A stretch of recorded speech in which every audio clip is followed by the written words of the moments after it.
रजनी को बचपन से ही पेंटिंग का बहुत शौक था। वो हमेशा से ही पेंटर बनना चाहती थी, पर उसके माँ और पिताजी ने उसको कभी भी इस चीज के लिए सपोर्ट नहीं किया और उसकी शादी नीरव से हो गई। नीरव रजनी को बहुत प्यार करता था, पर रजनी हमेशा चुपचाप ही रहती। वो इस शादी से खुश नहीं थी। वो ये शादी नहीं करना चाहती थी। उसे तो हमेशा से पेंटर जो बनना था। अपने इस सपने को वो नहीं पूरा कर पाई, इसलिए वो हमेशा उदास रहती थी। रजनी, बहुत ही बढ़िया फिल्म लगी है, कल देखने चले? नहीं जी, कल मुझे बहुत काम है, मैं नहीं जा पाऊंगी। अच्छा तो कोई बात नहीं, संडे को चलते हैं। देखिए, मुझे फिल्म देखना पसंद नहीं है। आपको जाना है तो चले जाइए। नीरव को मना करके रजनी वहां से चली जाती है और अपने बैग को खोलकर उसमें बंद पड़े ब्रश और कलर्स को देखकर रोने लगती है। रजनी, चलो ना कहीं बाहर खाने चलते हैं, कुछ तुम्हारी पसंद का। जी, मुझे नहीं जाना, मेरी तबीयत ठीक नहीं है। रजनी वहां से चली जाती है। नीरव को समझ नहीं आता कि रजनी उससे इतना दूर क्यों रहती है। वो जब भी उसके साथ वक्त बिताना चाहता है, रजनी कोई ना कोई बहाना बना देती है। एक दिन घर पर कोई नहीं था। रजनी घर का सारा काम जल्दी से खत्म कर लेती है।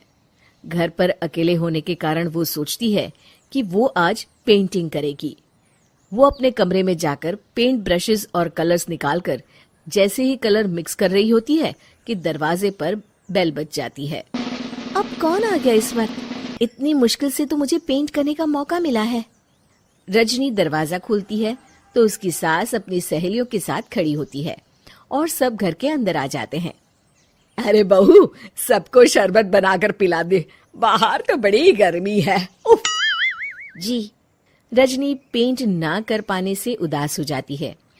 उसे गुस्सा भी आ रहा होता है कि उसने इस शादी के लिए हाँ क्यों कह दी।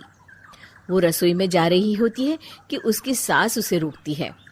बहू, सबके खाने का भी इंतजाम कर लेना, आज का लंच तो ये सब यहीं करेगी। हाँ। रजनी बिना कुछ कहे रसोई में चली जाती है। सबके लिए खाना बनाती है। सब खाना खाते हैं और रजनी घड़ी देखती है कि ये सब कब जाएंगे ताकि वो अपनी पेंटिंग कर सके।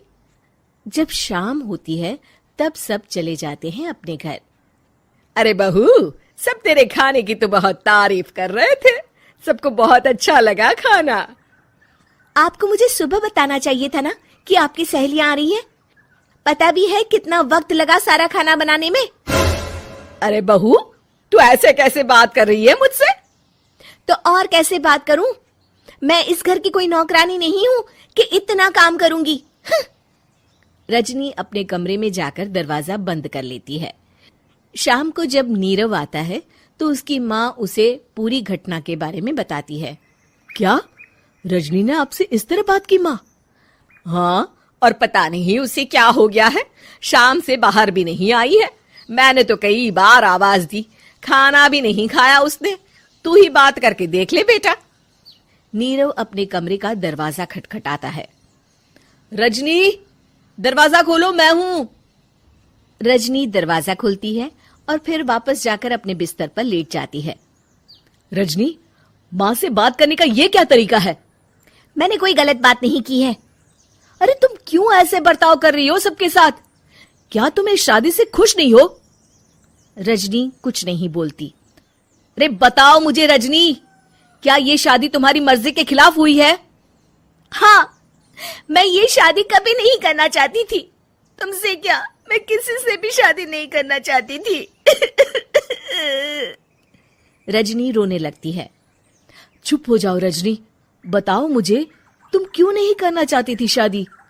रजनी बेड के नीचे से अपने पेंटिंग्स, कलर्स, ब्रश, पेपर्स निकालती है। इतने में उसकी सास भी कमरे में आ जाती है। ये देख रहे हो, ये थे मेरे सपने। मैं पेंटर बनना चाहती थी, पर माँ पापा ने कभी सपोर्ट नहीं किया और मेरी शादी करवा दी। मेरे सारे सपने टूट गए। हर वक्त बस गुस्सा आता रहता है मुझे। मैं जानती हूँ कि आप लोगों की इसमें कोई गलती नहीं है, पर मैं क्या करूं, मुझे समझ में नहीं आता।